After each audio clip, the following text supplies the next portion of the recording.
Praise Lord. एक और बार central के कंबाइंड लाइफ सेल में आप सबका स्वागत है। हमारे फाउंडेशनल बाइबल टीचिंग्स के एक और सेशन की तरफ हम बढ़ रहे हैं।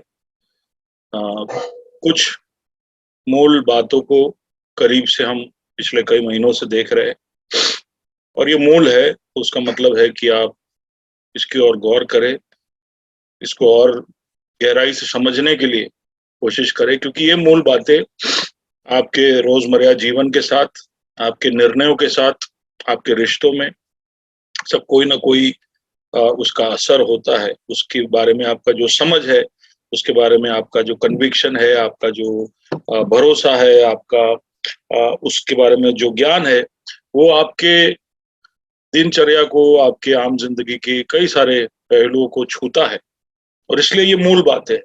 तो इसलिए जितनी भी बातें आज तक हमने इस सेशन या इस सीरीज के अंदर देखे हैं, वो सब हमारे जिंदगी के साथ बहुत ही इंट्रिकेटली, बहुत ही घनिष्ठता से जुड़े हुए हैं और इसलिए मैं बार बार आपसे अनुरोध करूंगा कि इन क्लासेस को हो सके तो बाद में भी आप सुनकर आपके खुद के नोट्स आप बनाइए। इन सेशंस के ऊपर आपके खुद का भी मेरे हिसाब से सेशन होना चाहिए आपके पास।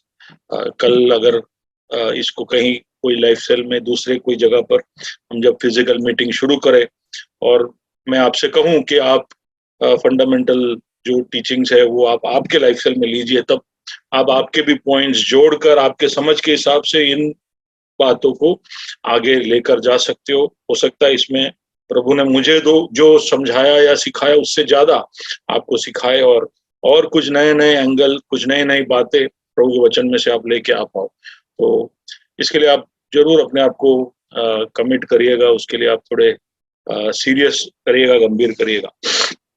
आज हम जैसे कि आपको पहले से बताया गया है, आज हम पुनरुत्थान के विषय में देखने वाले हैं। पिछले हफ्ते हमने क्रूस के ऊपर गौर किया था कि क्रूस क्यों होना पड़ा, क्रूस के जैसा एक क्रूर मौत क्यों यीशु मसीह को अपनाना पड़ा, क्यों केवल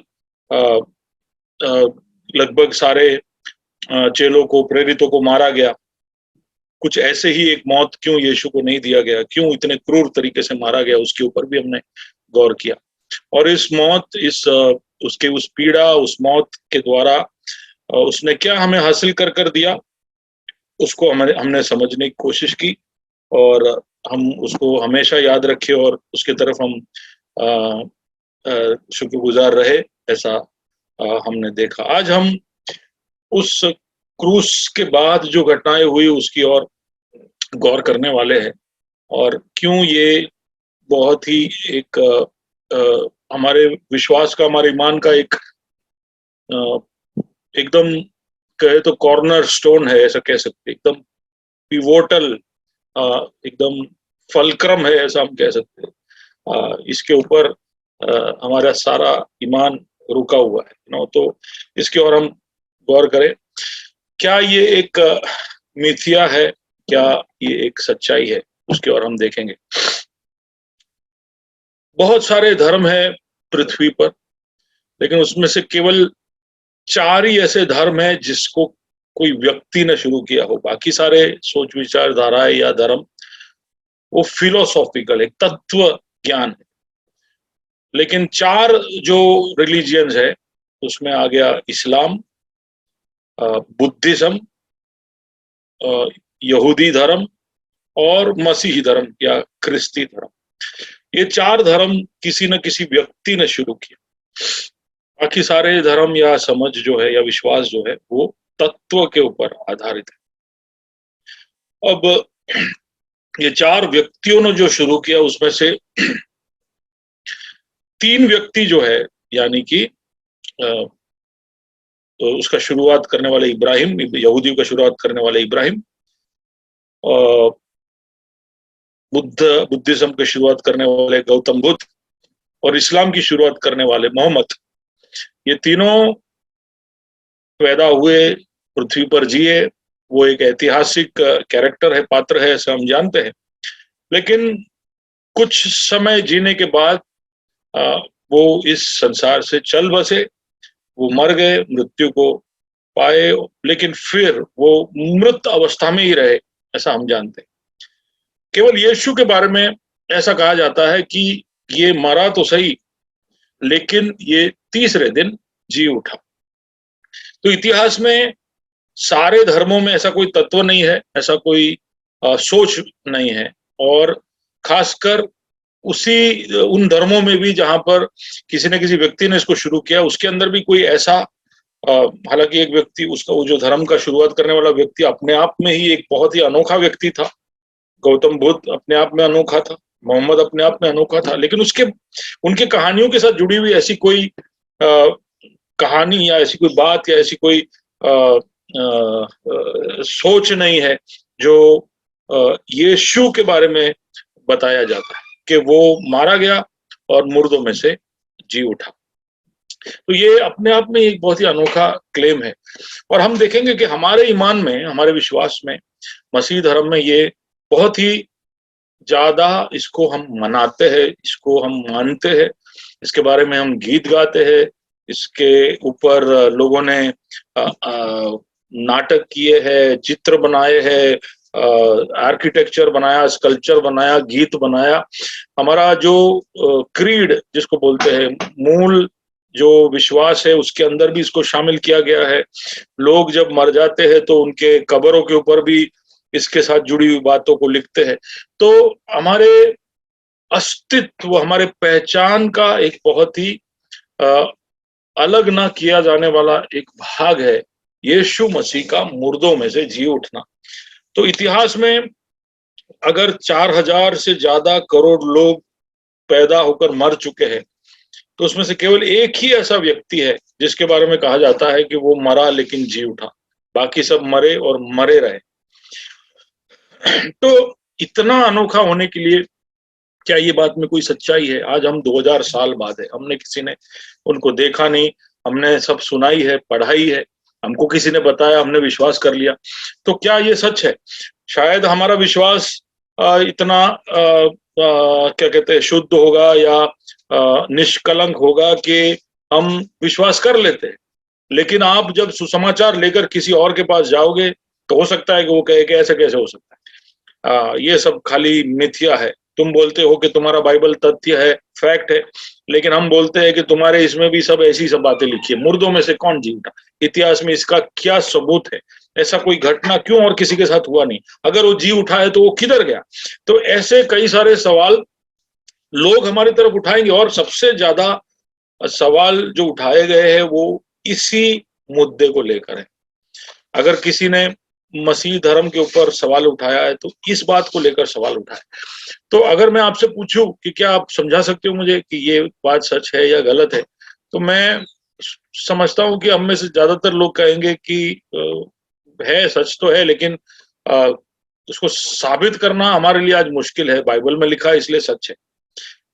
तो आइए हम देखते हैं कि इसको कैसे हम खुद भी इत्मीनान इस पर करें और कैसे हम दूसरों को भी इसके बारे में बता सके। अब इसकी अहमियत इतनी ज्यादा है कि अगर ये एक बात निकाल दे, यीशु मसीह मुर्दों में से जी उठा, ऐसा एक जो हमारा विश्वास का एक भाग है, उसको हम बाइबल में से निकाल दे या हमारे विश्वास के अंदर से निकाल दे, तो पूरा मसीह धर्म गिर जाता, खत्म हो जाता, व्यर्थ हो जाता है। अगर पुनरुत्थान यीशु मसीह का नहीं हुआ तो सब कुछ खत्म, ये सब बकवास है, बाइबल कोई काम का नहीं है। यानी हमारे पूरे ईमान का सेंट्रल पिलर है, सेंट्रल पिलर।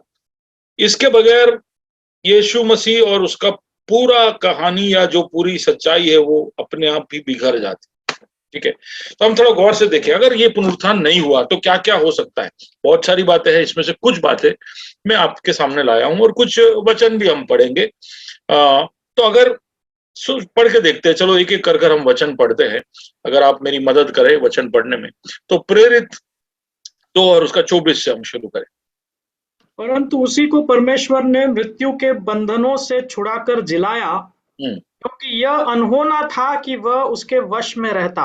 अब यहाँ पर पतरस यरूशलेम में इकट्ठे हुए लोगों को कह रहा है कि ये अनहोना था कि यीशु मसीह मृत्यु के वश में रहता, ठीक है, और वो जी उठा। लेकिन अभी हम क्या सोच रहे हैं कि यीशु मसीह नहीं जी उठा तो क्या होता?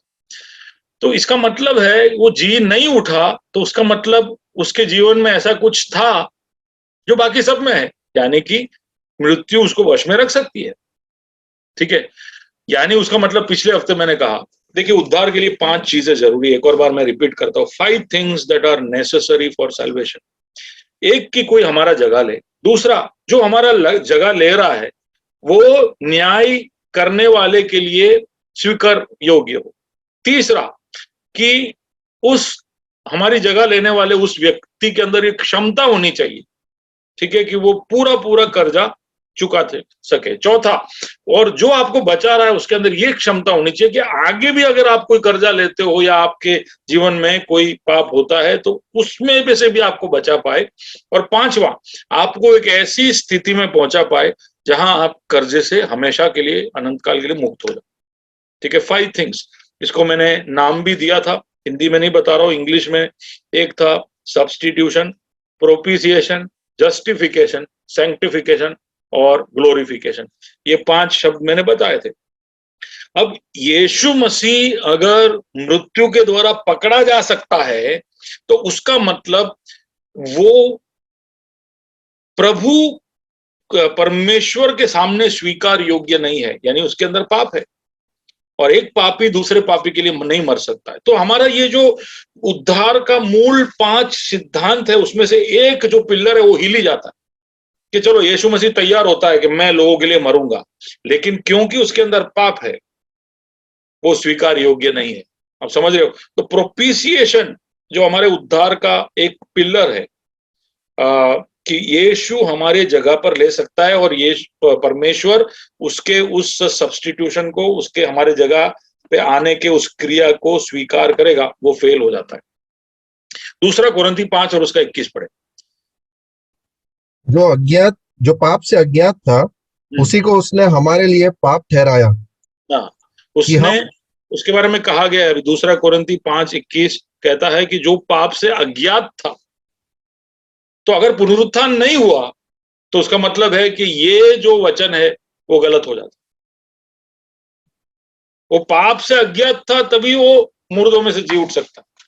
पाप से वो पाप का स्वभाव उसमें था और पाप उसमें होता तो वो मरा ही रहता, उसका पुनरुत्थान नहीं होता। आप समझ पा रहे हो? मैं ऐसा सोचता हूं कि ये 2 वचन अभी मैंने जो पढ़ा है ये बाइबल के अंदर गलत साबित हो जाता, ठीक है।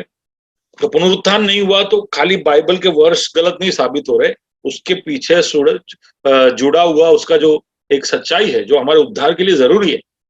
हमारे लिए कोई ऐसा मरना चाहिए जो हमारी जगह ले सकता, जो लेकर हमें बचा सकता। तो वो फेल हो जाए, वो फेल हो जाता है अगर पुनरुत्थान नहीं हुआ है, ठीक है। दूसरा, लेट्स रीड रोमन्स 4:25।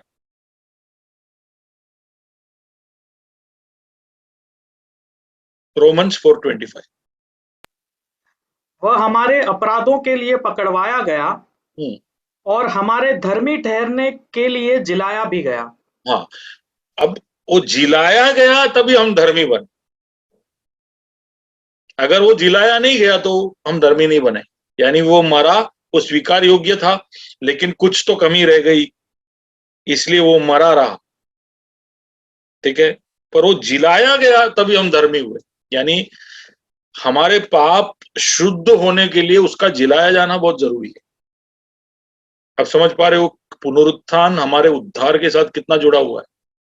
अगर यीशु सिर्फ क्रूस पे मरता, है ना, हम ऐसे कहते हैं कि यीशु मेरे लिए मरा, यीशु मेरे लिए पीड़ा उठाया और इसलिए मैं बच गया, वो आधी कहानी है, वो अर्ध सत्य है।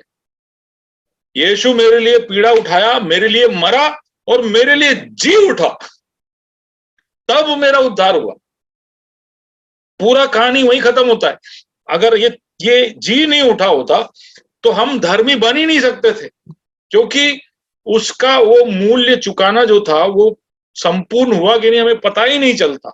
हो सकता है कि आधे लोग ही, इतिहास के आधे लोग ही बच पाते, शायद हो सकता है 10% ही बच पाते, कुछ ना कुछ या काफी सारे लोग उद्धार नहीं पा सकते थे क्योंकि उसका मूल्य पूरा नहीं था, ऐसा हो सकता है, लेकिन वो जी उठा, वो अपने आप में एक सबूती है कि हम धर्मी ठहर सकते हैं। आज हम यहोवा के पास पिता पिता कहकर बड़े हियाव के साथ इसलिए जा पाते हैं क्योंकि यीशु मसीह के द्वारा हम धर्मी हैं। हम उसको पिता बुलाते, हम उसको तू करके बुलाते, हम उसको परमेश्वर अलग अलग नामों से, अभी तो कितना हमारा रोमांस गानों के द्वारा इतना ज्यादा हम दिखाते हैं कि तू मेरे करीब आ और करीब आ और करीब आ, जबकि पुराने नियम में इजराइल के लोग बोलते थे और दूर जा और दूर जा, तेरा आवाज भी मत तू हमको सुना, हमको नहीं सुनना, हम सहन नहीं कर पा रहे। और हमारा तो इतना हिम्मत बढ़ गया है कि हम बोलते और करीब आ और मेरे गले लग जा, है ना? समझ पा रहे हो आप? तो ये सब कैसे कर पा रहे? क्योंकि यीशु मसीह के जी उठने की वजह से धार्मिकता हमें मिल गई, हमारे ऊपर उसका लेबल मिल गया। इसकी वजह से हम ये सब परमेश्वर की तरफ बोल भी पा रहे, ठीक है? उसको देखना, उसकी दूसरे सब चीजों में तो बहुत दूर की बात है। हम जिस तरह से प्रभु के साथ पेश आते, उसका एक बच्चा जैसे उसके माँ या बाप के पास जाकर कितना बेशर्म होकर चीजें करता है, उसी तरह हम कर पाते। उसकी धार्मिकता हमारे ऊपर एक कंबल के जैसे आकर हमें बचा लेती है। रोमी 5 और उसका 19। क्योंकि जैसे एक मनुष्य के आज्ञा न मानने से बहुत लोग पापी ठहरे, वैसे ही एक मनुष्य के आज्ञा मानने से बहुत लोग धर्मी ठहरेंगे। हाँ, तो वो आज्ञा माना इसलिए हम धर्मी ठहरे, लेकिन अगर वो जी नहीं उठा है तो उसका मतलब है कि उसने आज्ञा नहीं मानी।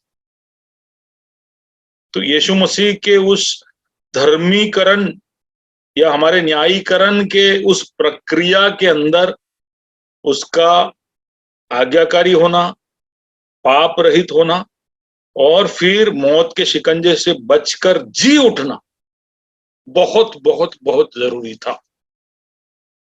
अगर ऐसा नहीं है तो सब कुछ फेल हो जाता है। अगर यीशु नहीं जी उठा, उसका मतलब है कि मौत आज भी हारा नहीं है।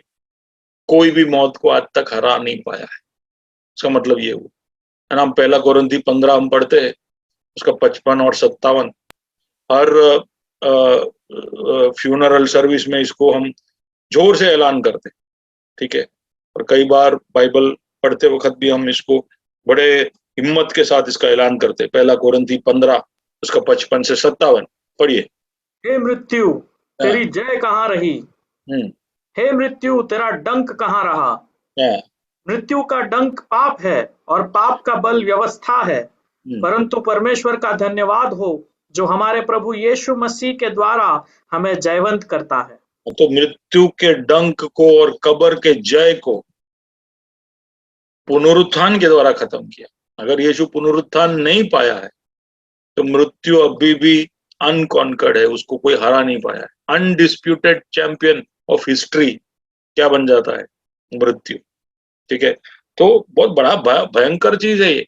हम आज मौत से नहीं डरते। सारे प्रेरित जो अपने आप को क्या बोलते शहीद बनाए, वो सब एक ही इस भरोसे पे उन्होंने मौत को अपना लिया, या मौत की तरफ वो बड़े हंसते हंसते गए, क्योंकि वो जानता था कि मौत को कोई हरा चुका है। लेकिन यीशु जी नहीं उठा तो उनका उस तरह से शहीद होना, मौत के तरफ डरना, डर को भगा देना, ये सब बिल्कुल व्यर्थ हो जाता, ठीक है? इब्रानी 2 और उसका 14-15। इसीलिए जबकि लड़के मांस और लोहू के भागी है, तो वो आप भी उनके समान उनका सहभागी हो गया, ताकि मृत्यु के द्वारा उसे जिसे मृत्यु पर शक्ति मिली थी, अर्थात शैतान को निकम्मा कर दे। अब शैतान जैसे मृत्यु हारा नहीं है, वैसे ही शैतान को निकम्मा करने वाला प्रोसेस हम कोलोसी पिछले हफ्ते पढ़े थे। कोलोसी में से हम पढ़े थे कि कैसे उसने खुल्लम खुला तमाशा शत्रु और उसकी सेना का क्रूस के ऊपर किया।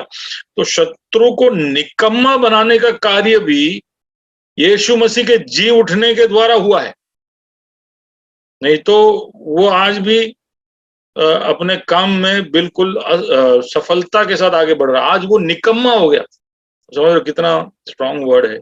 बिल्कुल उसका व्यर्थ हो गया सारा कोशिश केवल यीशु मसीह के जी उठने की वजह से। ठीक है, रोमी 1 और उसका 4। और पवित्रता की आत्मा के भाव से मरे हुओं में से जी उठने के कारण सामर्थ के साथ परमेश्वर का पुत्र ठहरा है। मरे हुए में से जी उठा, वो इस बात का सबूत है कि यीशु मसीह परमेश्वर का पुत्र है। हम उसको ईश्वर मानते हैं, हम उसको पिता परमेश्वर से तुल्य करते हैं उसको।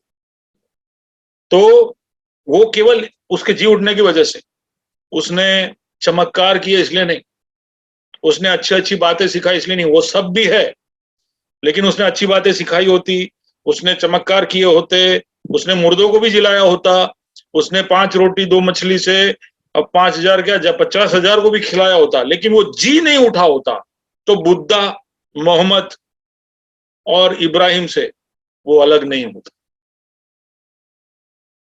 सारे लोगों से अलग उसको यही चीज करता है कि वो मुर्दों में से जी उठा। और रोमी 1 और 4 जो हमने पढ़ा, उसमें पौलुस कहता है कि उसके मुर्दों में से जी उठने से ये ऐलान, ये प्रोक्लेमेशन हुआ कि वो परमेश्वर का पुत्र है। पहला कुरिन्थी उसका 15, उसका 14 और उसका 17 और 19, 17 से 19।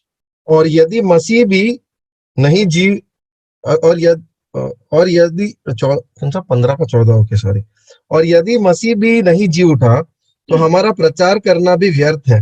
अगर मसीह नहीं जी उठा, सुने रुक के जी, अगर मसीह जी नहीं उठा तो हम ये संडे को प्रचार सब सुनते, खाली गाना ही होना चाहिए शायद, तो प्रचार हमारा शायद, विनय को मजा आ गया, तो पूरा 1.5 घंटा खाली गाना ही गाने का। ओके, वर्शिप का मंथ है तो ट्राई कर लेते हैं। ओके, पढ़िए 17, 18, 19। और तुम्हारा विश्वास भी व्यर्थ है। और यदि विश्वास व्यर्थ है, अगर मसीह जी नहीं उठा तो प्रचार व्यर्थ है, तुम्हारा विश्वास भी व्यर्थ है। तो अब खाली विनय गाता रहेगा, ऑडियंस नहीं आएगा। ओके, तीसरा, और यदि मसीह नहीं जी उठा तो तुम्हारा विश्वास व्यर्थ है और तुम अब तक अपने पापों में फंसे हो। ओ बाप रे, तुम फंसे हुए ही हो अभी भी। यानी तुम जो बीच बीच में अपने आप को प्रभु में जो आजाद या छुटकारे पाए हुए महसूस करते हो, है ना, वो जो एक कॉन्फिडेंस बीच बीच में दिखाते, वो भी व्यर्थ है। यानी घर पे बैठे रहोगे तो भी खुशी से नहीं बैठे रह पाओगे। अभी अगर आप आईपीएल नहीं देख रहे और ये लाइव सेल अटेंड कर रहे तो आप व्यर्थ में आप लाइव सेल अटेंड कर रहे, आपको आईपीएल देखना चाहिए था। ओके, फिर वरन जो मसीह में सो गए हैं वे भी नाश हुए। जो मसीह में सो गए, आप तो व्यर्थ ही कर रहे हो। जो गए आपके दादा पप्पा सब व्यर्थ, सब टोटल वेस्ट हो गया, पूरा इतिहास वेस्ट हो गया। हाँ, फिर यदि हम केवल इसी जीवन में मसीह से आशा रखते हैं तो हम सब मनुष्यों से अधिक अभागे हैं। हाँ, हम अभागे हैं। अगर सब कुछ यानी हम जो कुछ भी कर रहे हैं ये सब वेस्ट, हम या ना इधर के रहे ना उधर के, ऐसा हो गया।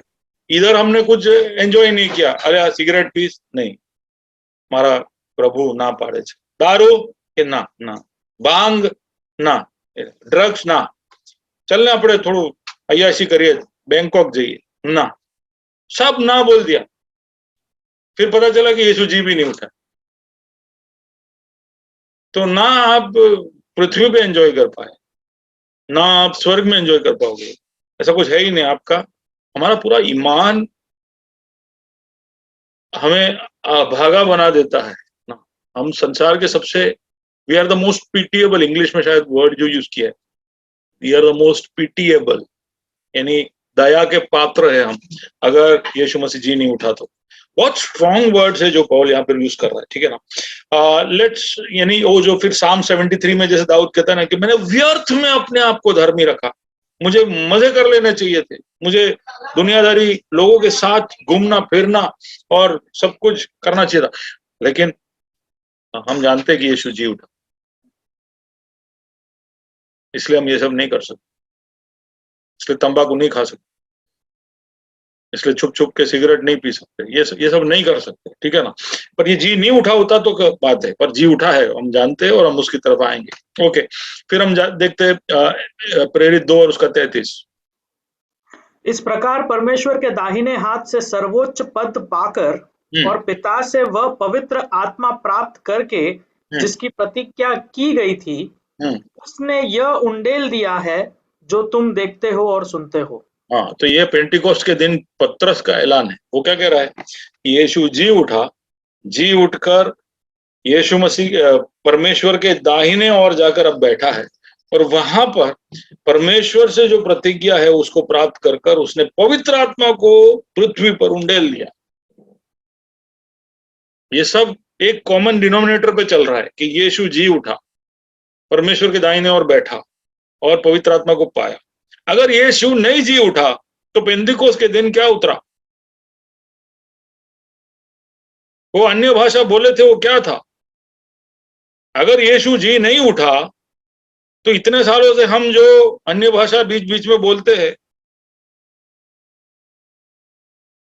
वो सब वेस्ट था, ठीक है। वो सब खाली आवाज बना रहे थे हम लोग। We were like clanging utensils, खाली आवाज कर रहे। देखो कहां कहां पे अगर यीशु जी नहीं उठाना तो हमारा हर स्टेप वेस्ट हो जाता। अब देखिए कहां कहां तक जा रहे अपने। पवित्र आत्मा वेस्ट है, ठीक है।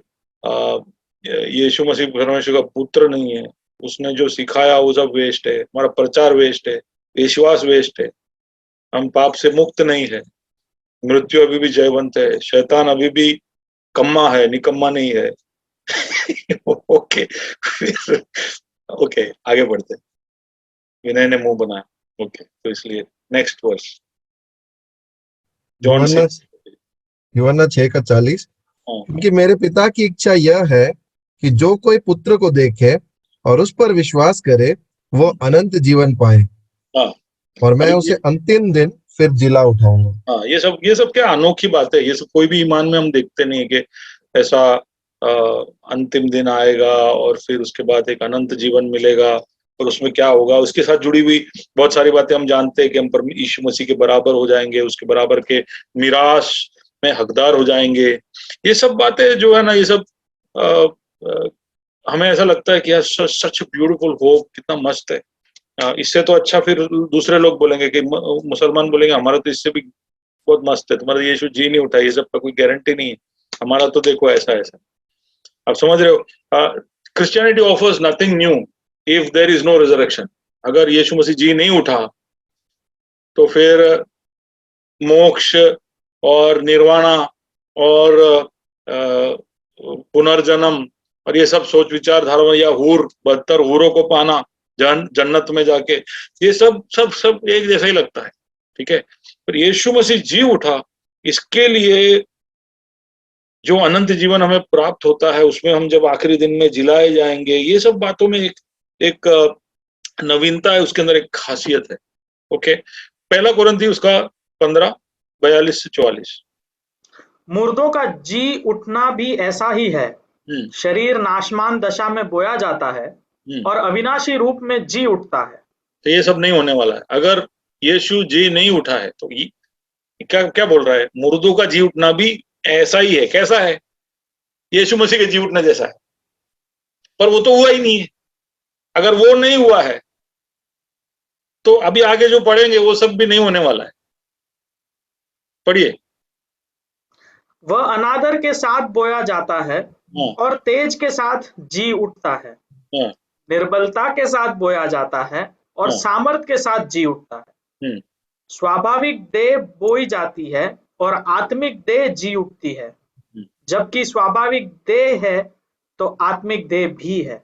हाँ, अब ये सारी बातें सच इसलिए है क्योंकि यीशु जी उठा।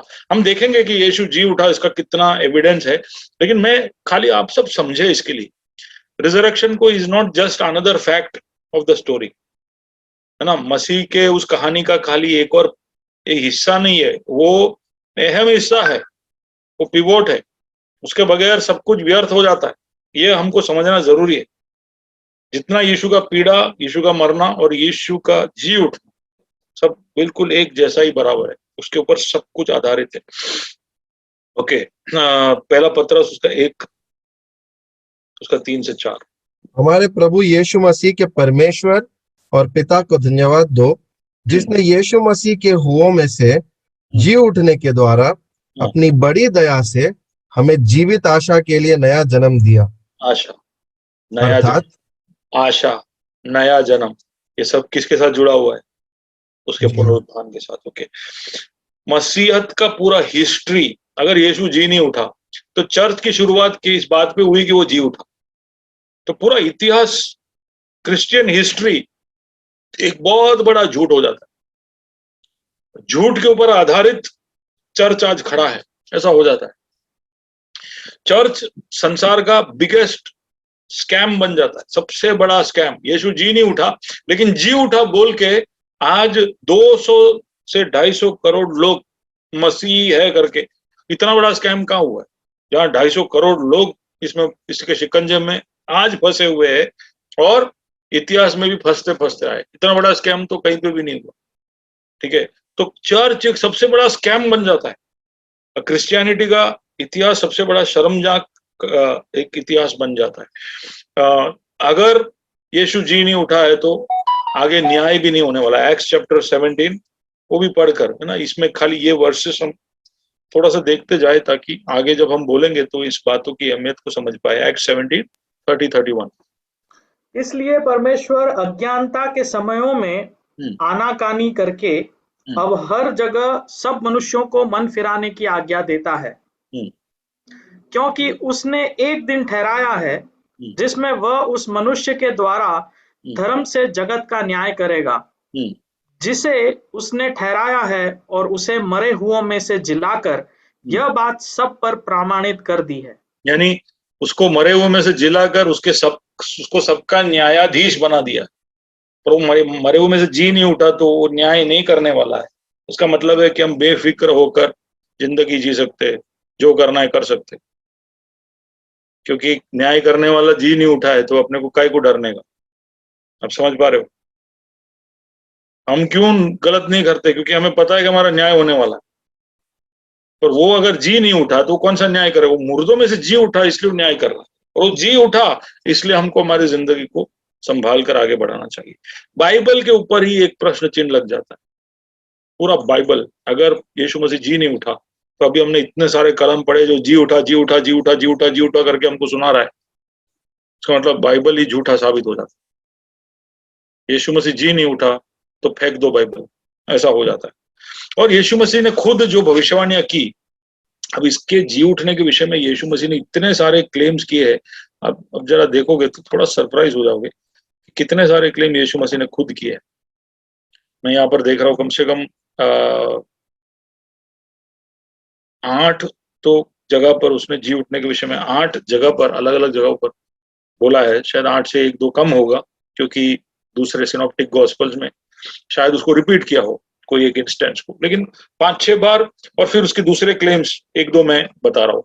जल्दी से हम पढ़ते जाए। मत्ती 12 उसका 38 से 40।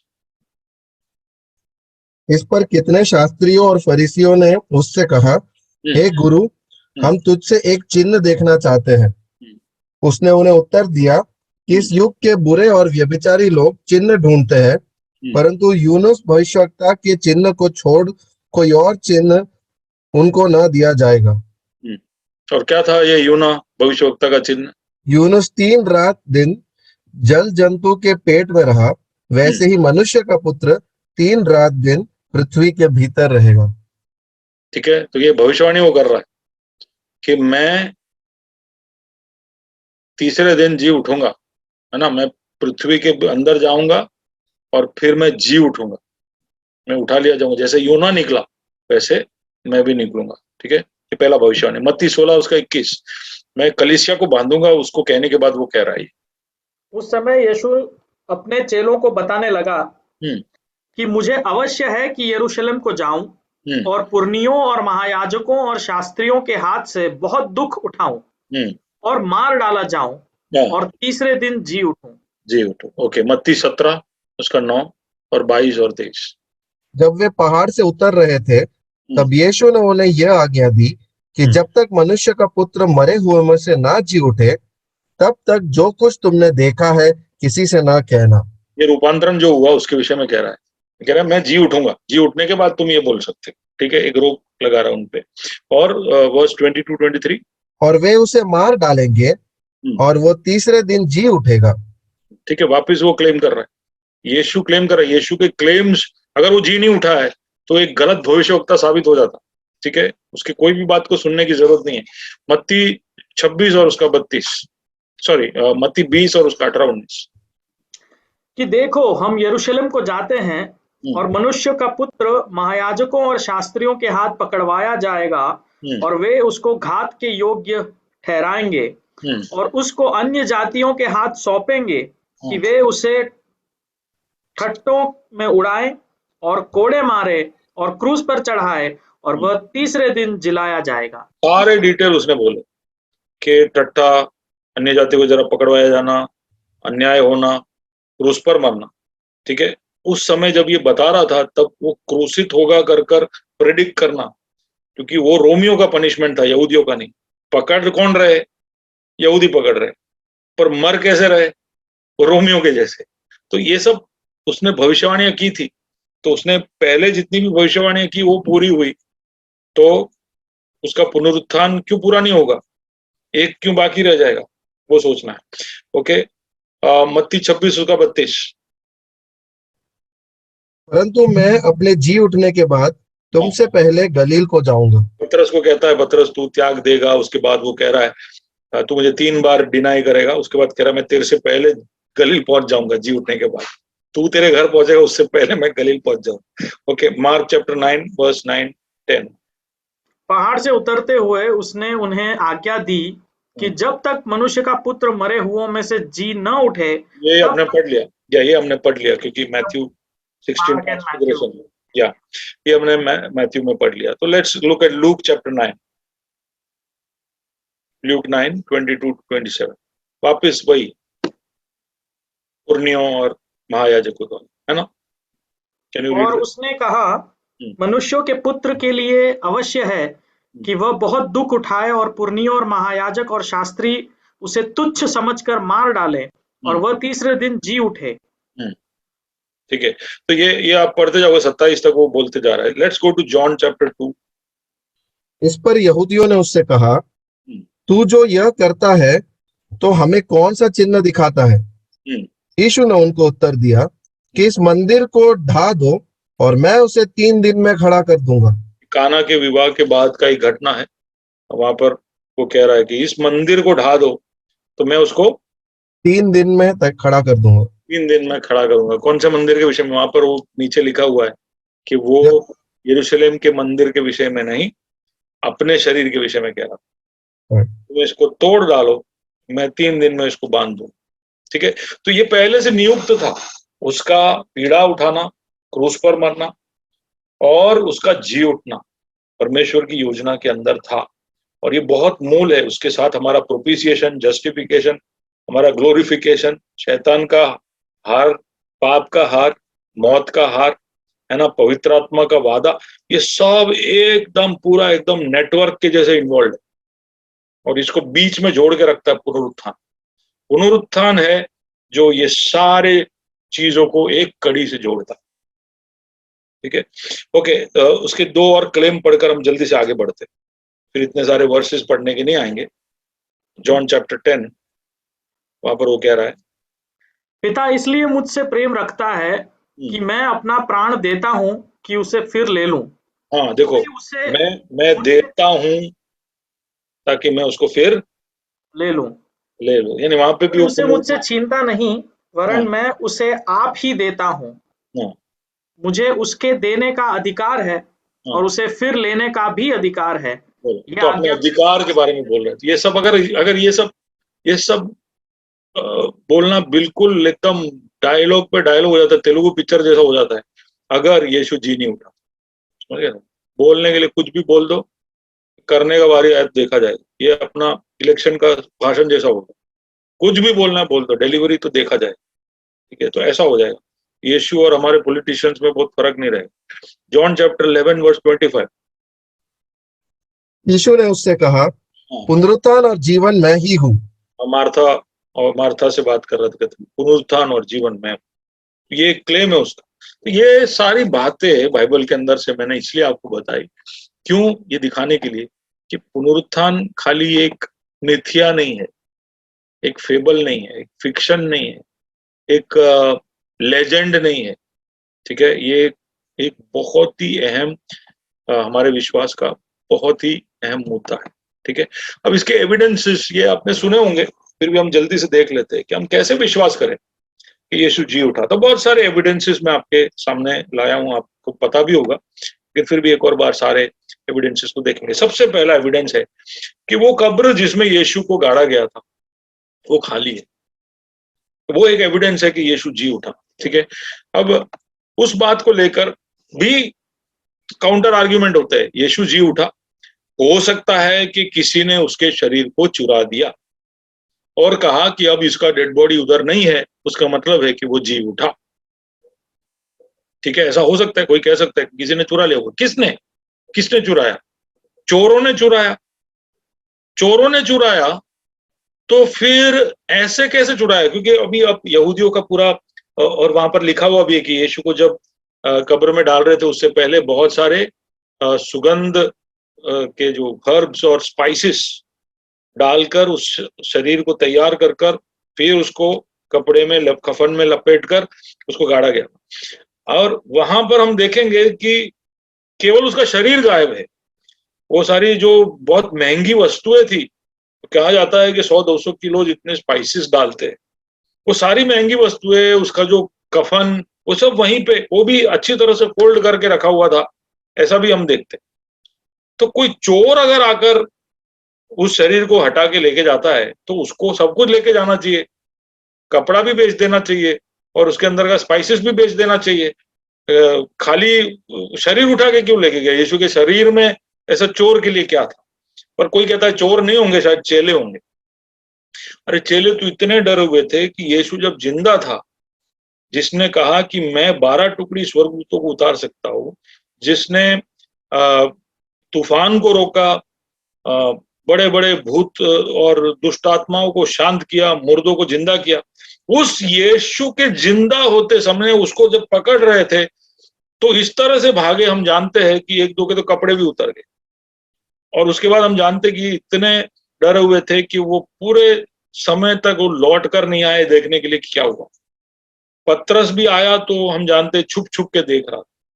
यूहन्ना अकेला था जो क्रूस के वहां आया, बाकी सारे 11 किधर, 11 नहीं चलो 10 किधर थे, कहाँ गायब थे? वो इतने डरे हुए थे। हम जानते हैं कि उसके बाद जब यीशु पुनरुत्थान प्राप्त कर उनके सामने आता है, तभी ये लोग सब एक कमरे में बंद थे और बाहर नहीं निकल रहे थे, क्योंकि उनको डर लग रहा था कि यीशु को पकड़ लिया, अगला हमारा नंबर है। तो इतने डरे हुए चेले लोग, जिनको घर से बाहर निकलने में डर लग रहा है, वो कैसे जाके शरीर चोरी करेंगे? ठीक है, तो किसी ने ऐसा कहा कि शायद रोमियो ने और यहूदियों ने चोरी कर लिया, पर वो चोरी करके क्या साबित करना चाहते? उल्टा वो चोरी कर ये साबित कर देंगे कि यीशु ने इतने सारे दावे किए थे। देखो मैंने क्यों यीशु के दावे बताए, यहूदी ये जानते थे कि यीशु ने ऐसे दावे किए हैं। अब मैं उसकी तरफ बाद में आता हूँ। तो एक ये है, ये कब्र खाली क्यों है? शायद शरीर का चोरी हो गया, लेकिन शरीर का चोरी होने का वहां कोई चांस नहीं है। जब मैं अगला बात भी मैं बताऊंगा तब आप समझ जाओगे कि क्यों ऐसा असंभव है। क्योंकि वहां पर हम देखेंगे कि नेक्स्ट पॉइंट पे मैं बोल देता हूँ। चलो दूसरा, कुछ लोगों का ऐसा कहना है कि गलत कब्र था, सब लोग इसको गाड़ा और कहीं था और दूसरा कोई कब्र दिखा के बोल दिया कि ये खाली है, देखो खाली है, उसको गाड़ा और कहीं गया था। लेकिन स्पष्ट रूप से लिखा गया है कि एरेमेथिया के यूसुफ के पारिवारिक कुटुंब कब्र के अंदर उसको गाड़ा गया था। Family tomb of Joseph of एरेमेथिया।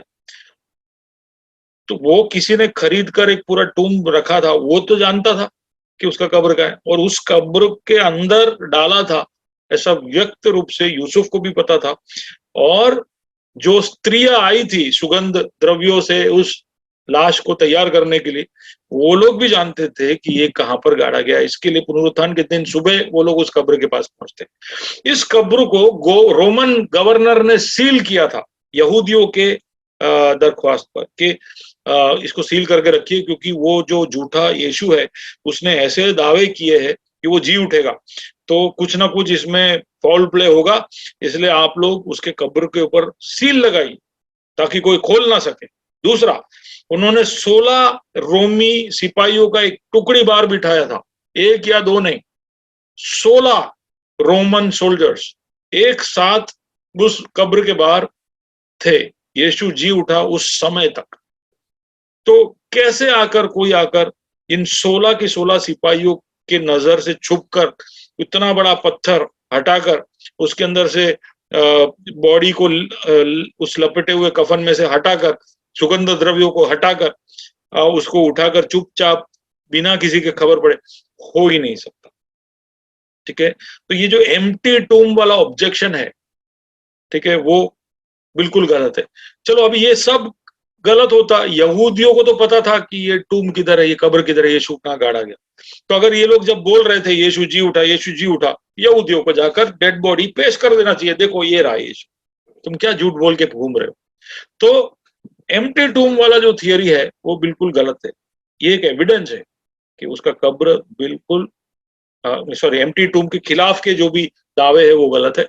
यीशु का कब्र खाली था, कब्र खाली था, वो पहला सबूत है कि यीशु जी उठा। दूसरा, कि उसके उस कब्र के खाली होने की गवाही सबसे पहले स्त्रियों ने प्राप्त की। ठीक है, अब अगर आपको एक बहुत अच्छा केस बनाना है जिसमें केस आपके तरफ ही आवे, आप जीत जाए, तो आप पक्का सबूत बनाओगे, आप ढीला ढाला सबूत नहीं बनाओगे। उस समय के समाज के अंदर औरतों का गवाही का कोई मूल्य नहीं था। अगर औरत कुछ बोलती है तो उसका कोई मूल्य नहीं, मर्दों को बोलना पड़े, वो भी 2 या 3 को बोलना पड़े, तब सबूत के तरह लिया जाता है। यीशु मसीह के जी उठने के विषय में सबूती स्त्रियों ने दी। ठीक है, क्यों ऐसा एक अगर ये पूरा स्टोरी बनाया होता ना तो वहां पर स्त्रियों को नहीं पुरुषों को रखा जाना चाहिए था, लेकिन स्त्रियां ही थी। क्योंकि ऐसा ही हुआ था, यीशु जी उठकर स्त्रियों को प्रकट हुआ था। और ये शर्मनाक बात किसके लिए? अपने लिए नहीं, उस समय के मर्दों के लिए ये एक शर्मनाक बात थी कि औरतों को कहने के हिसाब से उनको अब निर्णय लेने पड़ रहे। पर ये सच्चाई का सामना उन पुरुषों को करना पड़ा और सारे पहले शताब्दी कलीसिया को मानना पड़ा कि स्त्रियों ने जो कहा है वो बिल्कुल सही है और उनकी गवाही को हमको वजन देकर स्वीकार करना पड़ेगा, क्योंकि वो जी उठा। समझे, ये परमेश्वर से की ओर से हुआ एक घटना है और इसलिए इसको जरा भी चेंज नहीं किया गया है, जैसा था वैसे बताया गया है और इनकी गवाहियों को स्वीकार कर दिया गया है। ठीक है, पहले प्रेरितों ने विश्वास नहीं किया तो ये लोग खुद भाग के गए। हम जानते हैं कि इतना स्पीड में भागे कि यूहन्ना पहले पहुंचा, कब्र के बाहर रुक गया, पतरस ब्रेक नहीं मार पाया, वो अंदर चला गया और उसने जाके अंदर से देखा कि सच में वहां पर शरीर नहीं है, तब उन्होंने विश्वास किया। तो आई विटनेसेस है ना, केवल एक कब्र खाली नहीं देखा, वो कब्र में क्या हालत थी वो देखने वाले लोग थे। अब देखते हैं कि इनके साथ क्या हुआ, ये जो कब्र वो देखने वाले जो लोग थे उनके जीवन में हम क्या हुआ। हम जानते हैं कि ये जब यीशु को पकड़वाया गया था तो गार्डन में से भाग गए थे ये चेले। ठीक है, यीशु के उस ट्रायल के दरमियान, क्रूसी के मौत के दरमियान, सबके बाद भी ये लोग छुपे हुए बैठे थे। लेकिन उस रविवार को कुछ तो हुआ। ये 12 के 12 के जीवन में कुछ तो हुआ उस रविवार को, जो 50 यानी 40 दिन या 50 दिन के 50वें दिन यानी पेंटिकोस्ट के दिन वो सारे संसार को दिखा। इनके लाइफ में कुछ तो हुआ कि इनके अंदर एक अजीब सा हिम्मत और हियाव और सामर्थ इनके अंदर आ गया। ये डरे हुए छुप छुप के बैठने वाले खुले आम पब्लिक में, मार्केट में, रोड पे सब निकल कर ऐलान करने लगे यीशु मसीह के उस समाचार के विषय। मन फिराओ, बपतिस्मा लो, पवित्र आत्मा पाओ, ऐसे सारी बातें लोगों के सामने बोलने चाहिए। मरना पड़े तो मरना, कोई बात नहीं। इतना हिम्मत पाया। ऐसा अचानक से ये डरपोक लोग इतने हिम्मतवान कैसे हो गए? कुछ तो हुआ, उन्होंने कुछ तो देखा था। इस हद तक कि जब यीशु जब पेंटिकोस्ट का दिन आया, उसके बाद उनका जो अंदर जो चेंज आया, उसके बाद वो 11 की 11 कभी भी अपने उस व्यवसाय की ओर लौट कर कभी भी नहीं गए। ना मच्छी पकड़ने गए, ना टैक्स कलेक्ट करने गए, ना और कोई भी काम में गए। वो लोग सब ने अपना अपना व्यवसाय में से परमानेंट रिटायरमेंट ले लिया और यीशु मसीह के प्रचारक बनकर सारे संसार में फैल गए। क्या हुआ? ऐसा क्या हुआ कि उन्होंने अपना नौकरी छोड़ दिया, अपना पूरा जिंदगी दांव पे लगा दी? तो इतना बड़ा एक ट्रांसफॉर्मेशन इनके लाइफ में होने के लिए कुछ भयानक हुआ था, खतरनाक हुआ था, कुछ तो ऐसा हुआ था जो कभी हुआ नहीं, और वो था यीशु मसीह का पुनरुत्थान। हम जानते हैं कि उन्होंने यीशु को सुना, यीशु को देखा, यीशु को छुआ, यीशु को खाना खाते देखा, पानी पीते देखा, तो ये सब उन्होंने देखा। हम जानते हैं एम्माउस के रास्ते पे कैसे दो चेलों को प्रकट होता है, फिर वो रोटी तोड़ता है और तब उन्हें पता चलता है कि ये तो कौन था कर। ठीक है, बंद कमरे में बैठे तो यीशु, लूका 24 के अंदर हम पढ़ते हैं 13 से 35 और 36 से 49 के बीच में कि कैसे वो एक बंद कमरे के अंदर प्रकट होता है। वहां पर थोमा तब वहां पर नहीं था, तो थोमा बोलता है जब तक मैं उसको छूऊंगा नहीं मैं विश्वास नहीं करूंगा। तो थोमा के लिए यीशु वापस प्रत्यक्ष होता है और थोमा को ये इजाजत देता है कि वो उसके हाथों को छुए, उसके छेद में हाथ डाले, उसके क्या बोलते हैं छाती के साइड में हाथ डाल के देखे, उसको जहां जहां लगा कि मुझे हाथ डालना है सब डाला उसने सबूत प्राप्त किया, है ना। तो उन्होंने छुआ, देखा, सुना। गलील के समुंदर तट पे वो मच्छी पका रहा था और वहां पर सारे चेले पहुंचे और साथ में वो लोग ने भोजन किया। ठीक है, माउंट ओलिव्स जहां से यीशु का स्वर्ग आरोहण हुआ, एक्स चैप्टर 1 में हम देखते हैं उसको, वहां पर भी उन्होंने उसे देखा, सुना, उससे नियोग पाया, महानियोग, जो ग्रेट कमीशन हम बोलते हैं, जिसको लेकर मिशनरी जो शब्द है या मिशन जो है, ये सब बातें उद्भव कहां से हुई? उन्होंने जो सुना। ठीक है, उन्होंने अपना प्रोफेशन इसलिए छोड़ा क्योंकि उन्होंने सुना, उन्होंने देखा, उन्होंने छुआ। यीशु मसीह जो क्रूस पर इस हद तक पीड़ा सहन कर कर मरा था, वो जी उठा है। मौत के सबसे भयानक रूप को देखने के बाद उसका पलटा कैसे हुआ, है ना, कैसे पासा पलटा, वो उन्होंने देखा। कितना क्रूर और भयानक शैतान और पाप और मौत हो सकता है, और उसके बाद भी अगर कोई जीत के आ सकता है, तो अब हमें किससे डरना? ना हमें मौत से डर है, ना हमें पाप के शिकंजे में रहना है, ना हमें शैतान से डर है। और ये जो कुछ भी है जो ये यीशु ने किया है, वो अब हम सबको बताएंगे ताकि ये सबको मिले, कोई भी वंचित ना हो जाए। ये जो यीशु के साथ हुआ है, और यीशु ने कहा कि ये जो मेरे साथ हुआ तुम सबको मिलेगा, तो ये मैं सबको बता। ऐसा कर कर पतरस रिटायर कर गया, यूहान रिटायर कर गया, अंद्रयास रिटायर कर गया, थोमा रिटायर कर गया। थोमा और बार्थोलोम्यू के विषय में बताया गया, थोमा और बार्थोलोम्यू दोनों भारत में आए। थोमा का तो पूरा एविडेंस है।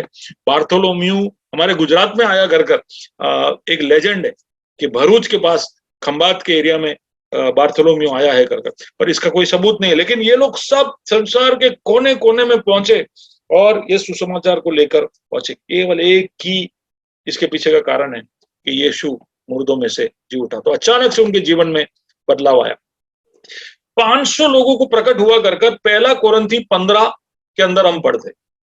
पहला कोरिन्थी 15 है ना, पुनरुत्थान के साथ जुड़ा हुआ एक बहुत ही अहम चैप्टर है।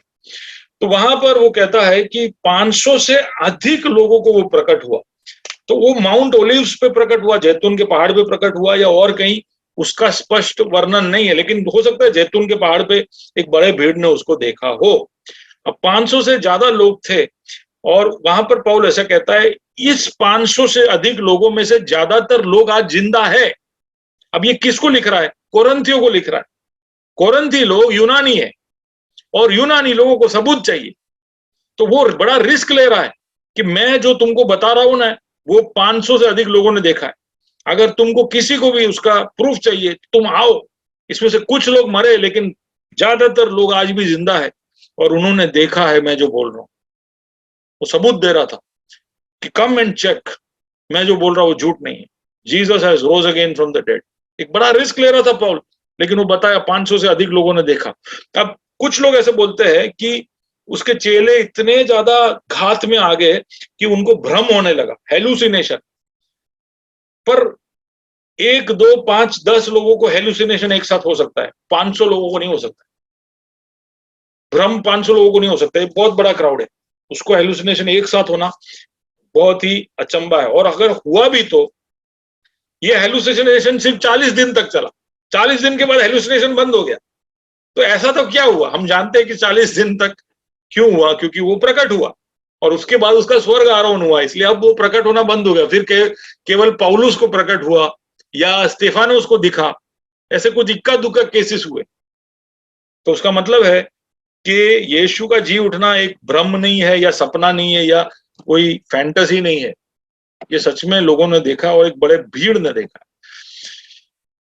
उसका खुद का भाई, यीशु का खुद का भाई याकूब, जब वो प्रचार करता था तो मरियम और उसके भाई बहन सब अलग अलग जगह पे आते थे और उसके भाई बहन ने कभी भी उस पर विश्वास नहीं रखा। वो इसके कई बार घर के अंदर ऐसा होता है ना, घर की मुर्गी दाल बराबर जैसा, कि भाई बड़ा भाई बड़ा प्रचारक है, छोटा भाई बोलता है क्या प्रचारक, मेरे को इतना उसने मारा है, मैंने को ये किया वो किया। मेरे एक मामा है जो बोलते हैं कि क्या अभी बड़ा पास्टर हो गया है, तो मैं वो जो छोटा था तो पापड़ बनाने का जो सलिया था वो लेके मेरे पीठ पे उसने मारा था, तो क्योंकि उसने पापड़ के उससे मारा था अब वो बड़ा प्रचारक नहीं हो सकता। नहीं, ऐसा रीजन है हमारा, ऐसा सब। तो याकूब के लिए बड़ा मुश्किल था यीशु मसीहा है ऐसा स्वीकार करना, यीशु परमेश्वर का पुत्र है ऐसा स्वीकार करना, ठीक है, क्योंकि वो दोनों साथ में एक ही घर में पैदा हुए, बड़े हुए, उन्होंने रात में साथ में गिल्ली डंडा खेले होंगे, साथ में आइस पाइस थप्पो ये सब खेले होंगे, पता नहीं वहां का जो जो गेम था, धौंस खेले होंगे, तो जो भी उनका वहां का वो सब साथ में खेले। अचानक से बड़ा भाई बोलता है मैं परमेश्वर का पुत्र हूँ। अरे परमेश्वर का पुत्र, तू भी वही खाया जो मैं खाया, तू भी वही सब बीमारियों से गया जो मैं गया, अभी अचानक से तू परमेश्वर का पुत्र कैसे हो गया? मैं जिसको डाड़ा बुलाता तू भी डाड़ा बुलाता।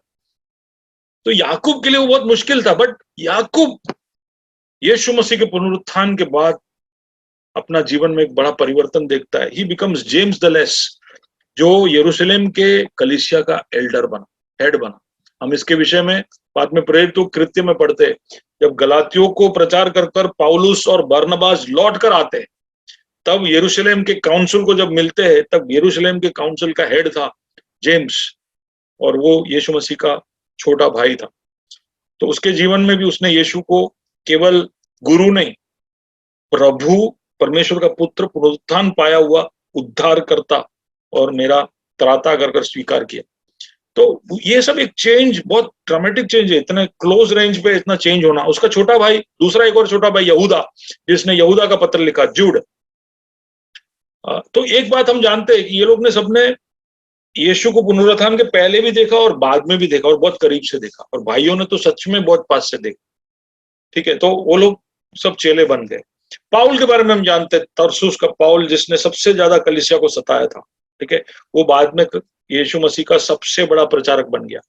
सबसे ज्यादा पत्र उसने लिखे, हम जानते 12 से 13 पत्र उसने लिखे, और उसने यीशु मसीह के खातिर क्या क्या सहन किया कर दूसरे करंती के अंदर वो लिखता है। मैंने 5 बार घोड़े खाए, 3 बार लाठियों से मुझे मार पड़ी, 3 बार मैं जहाज जब डूबा तो उसमें फंसा, 1 बार मेरे पर पथराव हुआ, मैं गरीबी में और ठट्ठों में से सब गुजरा, कई बार अलग अलग काउंसिलों के सामने मुझे खड़ा किया गया, आखिर में पौल का गला काट दिया गया, ठीक है। ये सब उसने जिसको सताया उसके खातिर सहन की। क्यों? क्योंकि उसने उसको देखा, और ये यीशु उसको प्रकट होता है, कहता है कि पौल तू मुझे क्यों सता रहा है?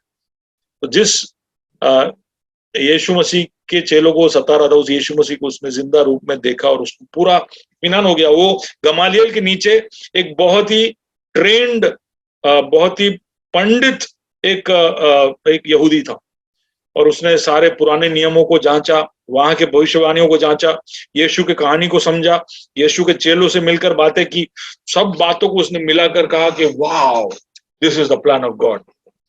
इंसान के उद्धार का सबसे बड़ा प्लान ये मैंने कैसे मिस कर लिया, है ना, मैंने कैसे उसके खिलाफ मैंने पथराव या उसके खिलाफ कैसे मैंने आवाज उठाई, और वो सबसे अपना जीवन त्याग देता है और यीशु का सबसे बड़ा चेला वो बन जाता है।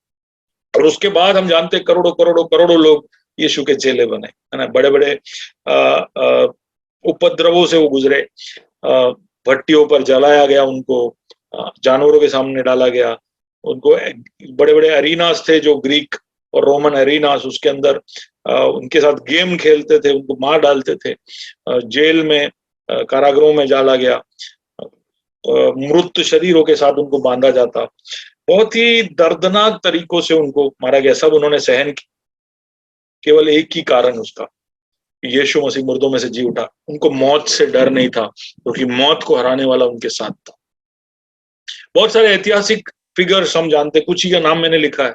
अगस्टीन जो एक चर्च फादर कहा जाता है, ब्लेस पास्कल एक साइंटिस्ट, आइजैक न्यूटन हम जानते, Johann Sebastian Bach musician, C.S. Lewis philosopher, Abraham Lincoln president, Martin Luther King junior activist, Mohandas Karamchand Gandhi, हालांकि वो चेला नहीं था लेकिन बहुत ज्यादा प्रेरित होकर उसने हमारे भारत की आजादी। तो यीशु मसीह का जो प्रभाव ये सब हम जानते हैं, लेकिन ये उसके पुनरुत्थान के बाद इस तरह का प्रभाव सारे संसार में फैला। कुछ और एविडेंसेस है ना, यीशु मसीह जी उठा कर सैटरडे से संडे बन गया सबसे महत्वपूर्ण दिन। क्यों? यरूशलेम में ही नहीं, पूरे संसार में, क्योंकि ये रविवार के दिन वो जी उठा था। आज भी सारे संसार में रविवार छुट्टी है। बड़ा डींग मारते थे पूरा मिडिल ईस्ट और GCC कंट्रीज कि हम रविवार को छुट्टी नहीं रखेंगे, हम फ्राइडे को छुट्टी रखेंगे, लेकिन सब बदल दिया। अब GCC कंट्रीज में भी रविवार को छुट्टी है, ठीक है। अभी वो बड़ी बात नहीं है, पर वो संडे का जो इंपॉर्टेंस है उसके पीछे का एक ही स्टोरी है, एक ही रीजन, कि ये वो दिन था, द लॉर्ड्स डे, यीशु जी उठा, ठीक है। दूसरा, यीशु मसीह के कब्र के आजू बाजू कोई भी तरह का श्राइन नहीं है, मंदिर नहीं है। क्यों? क्योंकि उसका हड्डी वहां पर नहीं।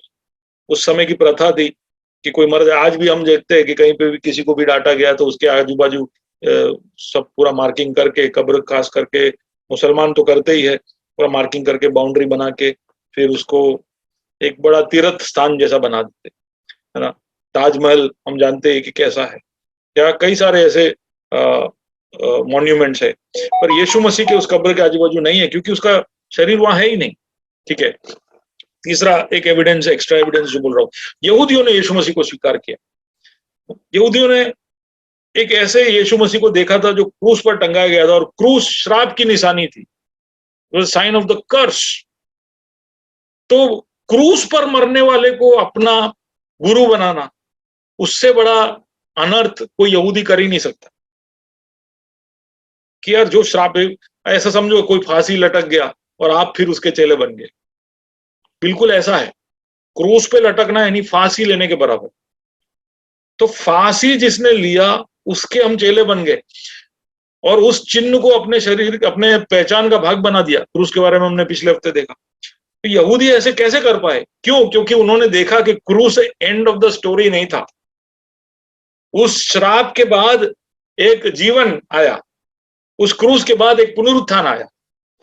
तो यहूदियों का ध्यान क्रूस पर नहीं था जो श्राप का चिन्ह है, उनका ध्यान पुनरुत्थान की तरफ था जो जीवन का और आशा का चिन्ह है, ठीक है। तो यहूदी इसलिए आए, तो वो भी एक अपने आप में एविडेंस है। उस समय सैकड़ों सैकड़ों हजारों हजारों यहूदी उस समय में ना, आज की बात, उस समय में सैकड़ों लोग यीशु के चेले बने जिन्होंने क्रूस पर उसको टंगे देखा। पहले ही दिन हम दिन जानते 3000, अगले दिन 5000 ऐसे आते गए। इन्होंने सब क्रूस को देखा था, उस श्राप के चिन्ह को देखा था, लेकिन फिर भी यीशु के चेले वो बन गए। तो वो हमारे लिए एक एविडेंस है कि ये जी उठा था। लिटरेरी एविडेंस हम जानते, सेक्युलर हिस्ट्री में जोसेफस करके जो है वो सेक्युलर हिस्ट्री में इसका रेफरेंस करता है, ठीक है। हम जानते बाइबल अपने आप में उसका ऑथेंटिसिटी, हमने how canon of the Bible came, हमने पूरा एक क्लास इसके ऊपर लिया। तो बाइबल भी अपने आप में एक सत्य का ग्रंथ है, वो हमारे लिए एक एविडेंस है। इसकी बाकी सारी, इसके अंदर हिस्टोरिकल ट्रूथ है, इसके अंदर काफी सारी चीजें, आर्कियोलॉजिकल ट्रूथ्स है, लिटरेचर के ट्रूथ्स है, प्रॉफिटिकल ट्रूथ है, तो क्यों पुनरुत्थान के बारे में अचानक से झूठ बोले? समझ रहे हो? तो इट इज एन एविडेंस। फिर कई लोग बोलते हैं कि खासकर जॉन के गॉस्पेल के अंदर पुनरुत्थान के साथ की कई सारी बातें लिखी है, तो जॉन ने बहुत कुछ लिखा था तो वो मेटाफोरिकल था ऐसा, लेकिन जॉन ने प्रकाशित वाक्य पूरा मेटाफोरिकल लिख दिया था, तो उसका जो गॉस्पेल है वो मेटाफोरिकल नहीं था, वो हिस्टोरिकल था। It is a evidence, historical evidence, वो खाली मेटाफोरिकल नहीं था, एक एविडेंस है। और कितने सारे सोर्सेस है आज समझो हम अलेक्जेंडर द ग्रेट के बारे में जानते हैं तो उसका एक ही लिटरेचर सोर्स है, जबकि न्यू टेस्टमेंट का सैकड़ों, किसी ने कहा है कि 25,000 से ज्यादा सोर्सेस है न्यू टेस्टमेंट के। तो ये सारे सोर्सेस तभी है तब कुछ है, कुछ हुआ था, समझ रहे हो? और ये सारे सोर्सेस यीशु मसीह के मुर्दा होने और जी उठने के 20-30 साल के अंदर बन गए थे, उसके ओरिजिनल मैन्युस्क्रिप्ट्स, जिसका मतलब है कि कोई लेजेंड नहीं बना। ठीक है, लेजेंड का मतलब एक वापस एक मिथ्या, एक ऐसी कहानी जो सत्य के साथ कोई वास्ता नहीं रखता। तो कोई गांव में, अभी हम गांव में जाते हैं ना, तो हर गांव में एक देवी या एक देव का नाम होता है ना, कुल देवी, ये वो। तो वो सब क्या होता है, उस गांव का कोई एक वडील होता है जो 100 साल पहले, 150 साल पहले बापा, ये ठाकुर, ऐसा सब नाम देके बना देते। वो उस गांव में रहने वाला एक इंसान था जो 100 साल पहले मरा। उसके बाद उसके बारे में ऐसी कथाएं बन जाती है कि यार पता है हमारा दादू तो इतना वीर था, इतना जोरदार था। हम हर चीज को है ना 20 साल बाद, 50 साल बाद एग्जैजरेट किया जाता है, उसको लेजेंड बोलते हैं। तो यीशु मसीह के बारे में शायद लेजेंड बनाया गया हो, लेकिन नहीं, उसके उस मौत और पुनरुत्थान के आजू बाजू के बहुत सारे सोर्सेस है। तो लेजेंड का कोई चांस ही नहीं था, क्योंकि उस समय के दूसरे लोग उसको गलत साबित कर सकते थे, लेकिन ऐसा कुछ नहीं था। चर्च का एक बहुत ही खतरनाक एक्सप्लोजन हुआ पेंटिकोस्ट के बाद, और वो उसी शहर में हुआ जहां पर यीशु मसीह को मारा गया था, यरूशलेम में। जिस शहर में यीशु को क्रूसित किया गया और मारा गया और गाड़ा गया, उसी शहर में उसके पुनरुत्थान के आधार पर कलीसिया बढ़ी। अब इससे बड़ा एविडेंस क्या चाहिए? तो यरूशलेम में कलीसिया बढ़ा, वो ही अपने आप में एक एविडेंस है कि यीशु जी उठा था। और हर तरह के धमकियां, हर तरह के दबाव के बावजूद कलीसिया का बढ़ावा हुआ, और बहुत सारे पुराने नियम के भविष्यवाणियों का भी पूर्तिकरण, एशिया नबी 53वां अध्याय, भजन संहिता 16वां अध्याय, तो ये सारे बातें भी उस बात का एविडेंस है। पुराना नियम अगर सच है तो पुनरुत्थान भी सच है। तो इस तरह से हमने एविडेंसेस सारे देख लिए, पुनरुत्थान हुआ था और उसके बहुत सारे सबूत हैं। अब इसके अलावा भी और ज्यादा आप पढ़ोगे तो शायद आपको और दिखाई दे सोर्सेस के अंदर से और वाक्य आपको मिले। ये हुआ था, एक घटना है, सच में हुआ है। 4,000 करोड़ लोग अगर जिए हैं, उसमें से एक व्यक्ति मुर्दों में से जी उठा है, और पूरा इतिहास चिल्ला चिल्ला कर हमको कह रही है। और इस पुनरुत्थान की वजह से आज इतिहास AD BC में सब बटा है। हम सब कुछ यीशु मसीह के उस पैदाइश के साथ सब कुछ मेजर करते, टाइम को मेजर करते, क्रोनोलॉजी को मेजर करते। इसके पीछे का कारण यह है कि एक ऐसा व्यक्ति था जिसको इतिहास नजरअंदाज नहीं कर सकता, और उसको नजरअंदाज न करने का कारण यह नहीं है कि उसने अच्छी बातें बताई, वो तो बुद्धा ने भी बताई। यह नहीं है कि उसने चमत्कार किए, शायद दूसरों ने भी किए, पर यह है कि वो मुर्दों में से जी उठा। ये हमारा सबसे बड़ा स्ट्रॉन्ग पॉइंट है, और ये हमारे ईमान का आधार है। उसके पुनरुत्थान के ऊपर पूरा भरोसा रखते हुए और हमारे पुनरुत्थान की राह देखते हुए हम आगे बढ़ते जाए। प्रभु हम सबको आशीष दे।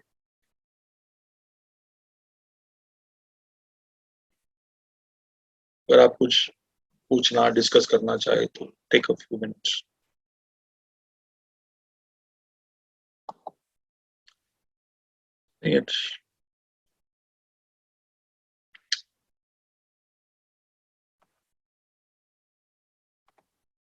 सब क्लियर ही है, सबको पूरा पुनरुत्थान पे तो पूरा विश्वास ही है। ये जिंदा है, हम सबको पता है। आज सुबह ही बात किया था, या आज शाम को ही बात किया उससे।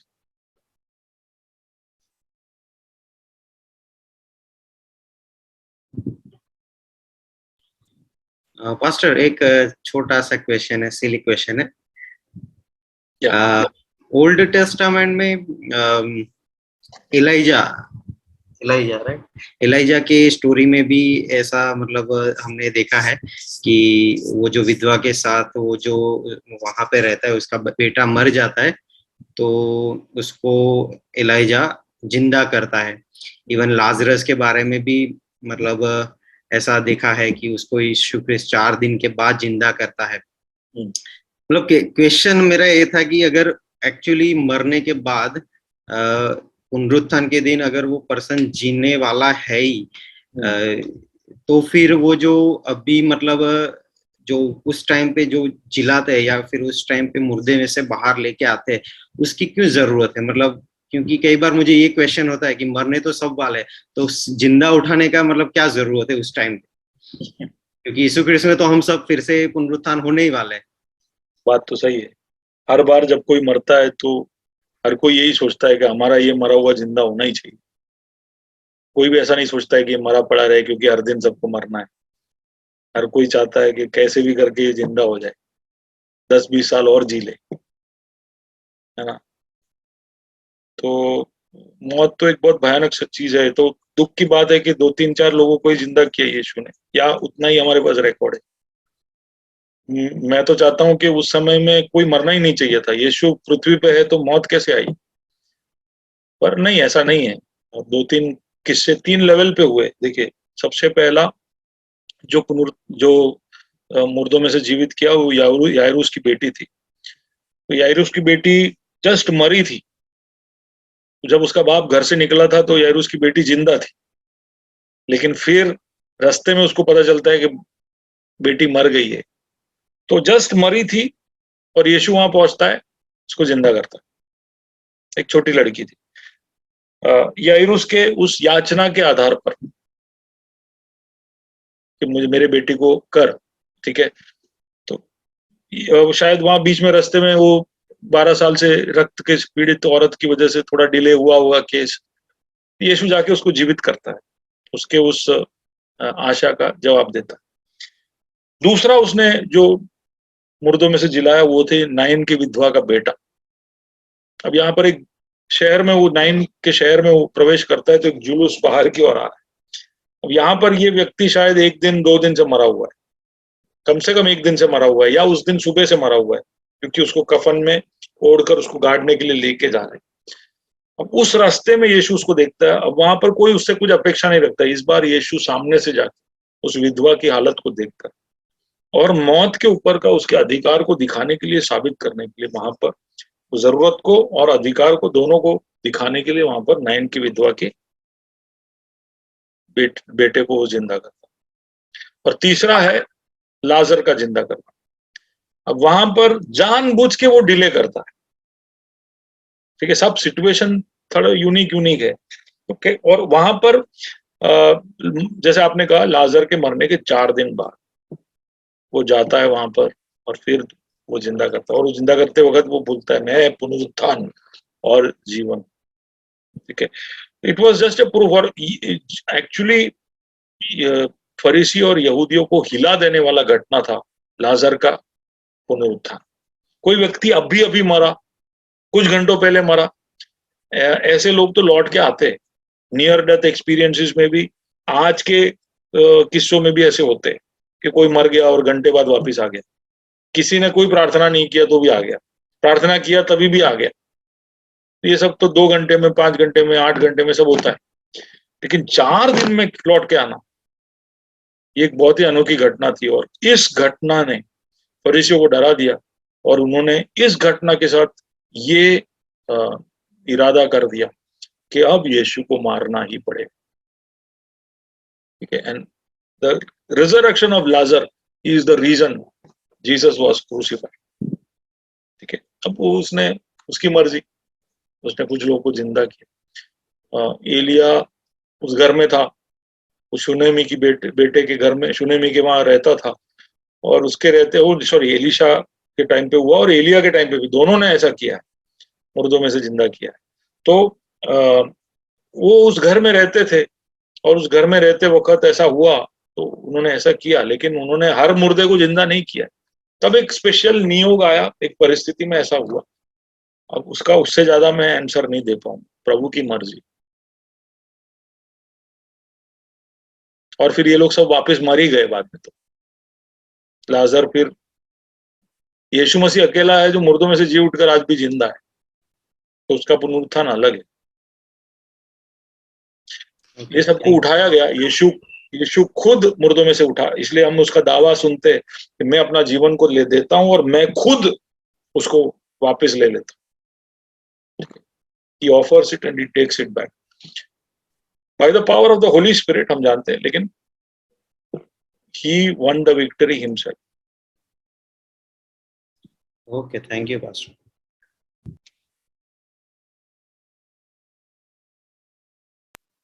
कोई और सवाल?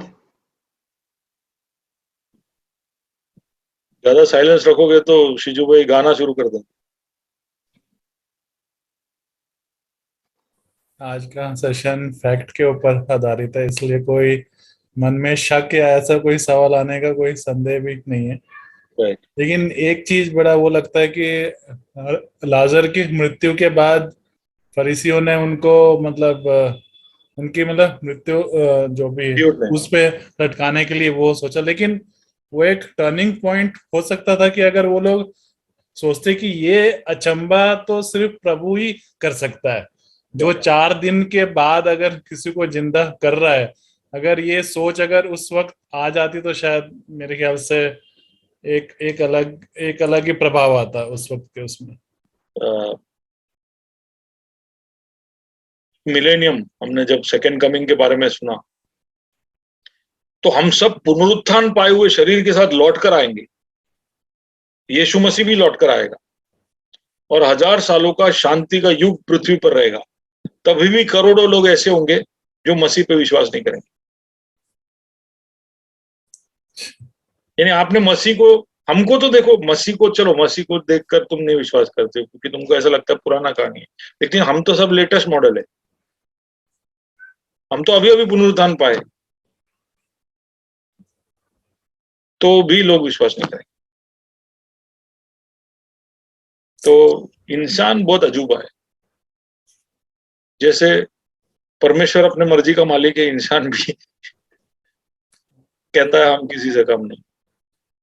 प्रभु ने हमको अपनी प्रतिमा में ही बनाया है, तो एक अनोखे तो है ही हम।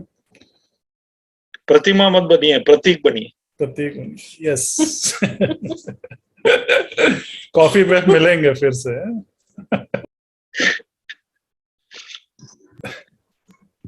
पास्टर, और एक हिस्टोरिक मतलब क्वेश्चन है। साब्बात को एक्चुअली सैटरडे के साथ लिंक किया है, मतलब ज्यू मतलब कस्टम के अंदर। तो ये जो संडे को जिलाया जाना, वो हिस्टोरिकली साब्बात के दिन था कि साब्बात के दूसरे दिन था? मतलब ऐसा मैंने पढ़ा था, बट आई वाज कंफ्यूज। सो मतलब वो जो 3 दिन का काल था, वो फ्राइडे से संडे का या फिर थर्सडे से सैटरडे? इसके अलग अलग थियरीज है कि कुछ लोग बोलते हैं कि फ्राइडे को हुआ ही नहीं क्रूसिफिक्शन, थर्सडे को हुआ करके, और कुछ लोग बोलते हैं नहीं फ्राइडे को ही हुआ, लेकिन जी उठना तो संडे को ही हुआ है। क्योंकि वो एक ऐसा पैसोवर था जैसा अपना इधर नहीं होता है कभी कभी कि नवरात्रि में होता है कि 8म बेवार छे, और कोई नवरात्रि में ऐसा होता है कि 8म छेद नहीं, 7म बच सिद्ध 9मो दिवस। तो ऐसा सब क्योंकि कैलकुलेशन डेज का ऐसा होता था, तो उस समय में भी पैसोवर 2 हुआ था करके, एक स्मॉल पैसोवर और एक ग्रेट पैसोवर। ऐसा एक घटना वो साल में हुआ था, ऐसा हिस्टोरियंस कहते हैं। तो इसलिए शायद थर्सडे को हुआ होगा यीशु का उस पर मरना। लेकिन अगर वो नहीं भी है, और इसलिए वो 3 यूना के 3 दिन 3 रात वो पूरा करते हैं sir, Thursday night, Friday night, Saturday night, है ना। तो ऐसा करके कैलकुलेशन थर्सडे, फ्राइडे, सैटरडे तीनों यानी कैलकुलेट करते। पर ऐसा सब ना सोचे अपने ज्यादा कि फ्राइडे को ही मरा था, लेकिन जिन पुनरुत्थान तो संडे को ही हुआ था। शबत के दिन उसको गाड़ा गया था, कि शबत आ रहा था कर उसको जल्दी से गाड़ रहे थे। और उस दिन तो नहीं, शबत के दिन वो लोग का औरतें सब नहीं जाएगी वो कब्र की ओर। शबत खत्म होने के बाद उन्होंने राह देखा कि शबत खत्म हो जाए और फिर वो लोग कब्र की ओर जाते। तो हमें ये पक्का मालूम है कि शबत के दिन नहीं था, वो शबत के बाद था। Okay, thank you pastor. Vinita Paul, आप can lead us in prayer?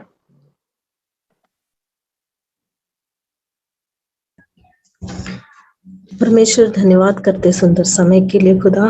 फिर से आपने हम सबको प्रभु एक समय दिया खुदा, आपके सच्चाई में से बहुत सारे बातें फिर से सुनने के लिए खुदा।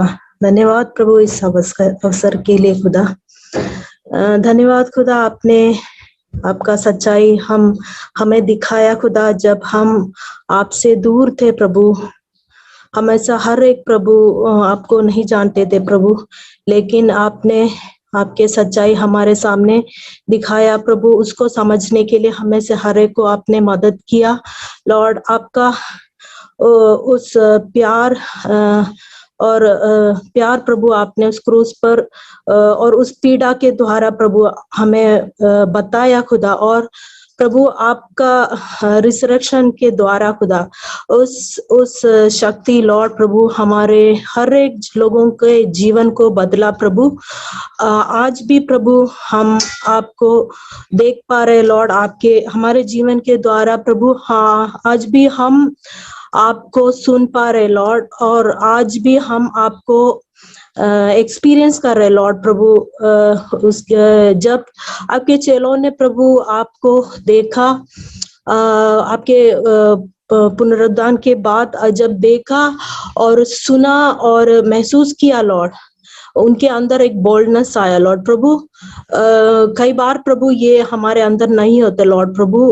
लॉर्ड हम मांगते लॉर्ड प्रभु इस बोल्डनेस और हमारे अंदर देना खुदा लॉर्ड। धन्यवाद प्रभु एक और बार इस जीवन के लिए खुदा। हम जानते खुदा आपने हमें इस सच्चाई दिखाया और हमारे जीवन को बदला लॉर्ड। ये खाली हमें आपके साथ लेकर जाने के लिए भी नहीं है लॉर्ड, लेकिन प्रभु आप चाहते हैं खुदा जो सच्चाई हमने पाया है लॉर्ड, उस सच्चाई को लॉर्ड प्रभु जो करोड़ों लोग जो हमारे चारों तरफ है लॉर्ड प्रभु, जो अंधेरे जीवन में जी रहे हैं लॉर्ड प्रभु, पाप में जी रहे हैं लॉर्ड प्रभु, दर्द में जी रहे लॉर्ड, उनको भी हम बोल पाए हालेलुया लॉर्ड प्रभु। आप वो चाहता है लॉर्ड। कई बार खुदा हमारे अंदर उस बोल्डनेस नहीं होता खुदा। हम प्रार्थना करते लॉर्ड यहाँ पे जो उपस्थित हर एक व्यक्ति के लिए लॉर्ड जीसस प्रभु, हम जानते खुदा आपने हमारे हर एक को प्रभु जो भी टैलेंट्स दिया है प्रभु, भले वो एक है, भले वो 2 है, 5 है लॉर्ड खुदा, हमें जो भी दिया है टैलेंट के द्वारा खुदा, हम जब तक प्रभु हम नहीं जानते, जब तक हमारा जीवन इस पृथ्वी में है लॉर्ड खुदा, हम चाहते हैं लॉर्ड प्रभु जितना भी टैलेंट्स तूने दिया है खुदा, उस टैलेंट को उपयोग करके खुदा आपके इस सच्चाई प्रभु हम हमारे चारों तरफ के लोगों तक पहुंचा सके लॉर्ड, हमारे जीवन के द्वारा lord. Let the people see lord hallelujah your love प्रभु। भले हम बिजनेस कर रहे, भले हम ऑफिसेस में काम कर रहे, भले हम अपने घरों में काम कर रहे, हमारे सोसाइटी में रहते लॉर्ड खुदा, जहाँ पे भी हो प्रभु, वहां पे हमें तूने जो भी टैलेंट्स दिया प्रभु, उसके द्वारा प्रभु आपके उस सच्चाई को पहुंचाने के लिए प्रभु आप मदद करना लॉर्ड हालेलुया। आपने हमें जो दिया पवित्र आत्मा के लिए एक और बार हम धन्यवाद करते खुदा कि पवित्र आत्मा तू हमें मदद कर रहे है। जब भी हम वीक हो जाता है लॉर्ड, तू हमें मदद करता है प्रभु, और याद दिलाता है कि हमें और तेरा महिमा करना है और हमें आगे बढ़ना है तेरे राज्य के लिए हालेलुया। धन्यवाद यीशु मसीह। हम प्रार्थना करते आने वाले दिनों में और विश्वास भी करते खुदा कि आप हमें से हर एक व्यक्ति को आप मदद करेगा। हालेलुया, धन्यवाद लॉर्ड। एक और बार हम सबको आपके हाथों में सौंपते, भैया को आपके हाथों में सौंपते, उन्हें आपने मदद किया ये सब प्रिपेयर करके हमारे सामने रखने के लिए खुदा, और एक आशीष का कारण बनने के लिए Lord. Thank you Jesus. Hallelujah. आने वाले दिनों में प्रभु आप हमें मदद करना, हर एक व्यक्ति को एक और बार आपके हाथों में सौंपते, स्पेशली लॉर्ड हम अपने बच्चों को जो भी एग्जाम के लिए प्रिपेयर कर रहे हैं, उन सारे बच्चों को आपके हाथों में सौंपते हैं, सबको आप मदद करना लॉर्ड। हालेलुया। सारे बात यीशु मसीह के नाम से मांगते, सुनो और कबूल करते। आमीन। आमीन। Amen.